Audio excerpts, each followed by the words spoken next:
18 ans depuis quelques jours est condamné à la réclusion criminelle à perpétuité. Patrick est depuis hier soir le plus jeune condamné à perpétuité en France. Il n'avait que 16 ans au moment des faits. Oui, 16 ans lorsque Patrick tua à Montigny-lès-Metz deux petits garçons âgés de 8 ans.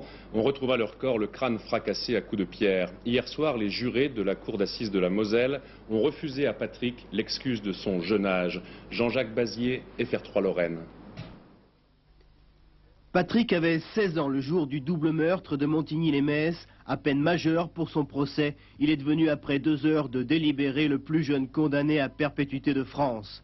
À huis clos, les jurés placés pendant 3 jours devant les 5 grosses pierres qui ont servi à fracasser les têtes de Cyril et Alexandre, placés aussi devant les 2 vélos avec lesquels jouaient les enfants le jour du meurtre, les jurés n'ont reconnu aucune circonstance atténuante ni excuse de minorité. À l'annonce du verdict, la salle est restée silencieuse et Patrick n'a pas manifesté la moindre émotion. Il a simplement déclaré « Je suis innocent, je suis sincère ». Une innocence qu'il clame depuis 2 ans, après avoir dans un premier temps avoué le double crime.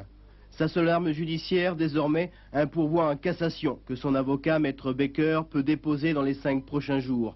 Sinon, Patrick sera transféré vers le centre d'orientation de Fresnes avant d'être incarcéré dans une centrale. Le système judiciaire français ne prévoyant encore aucune peine incompressible, Patrick peut espérer sortir dans 15-20 ans. Il aura alors la quarantaine.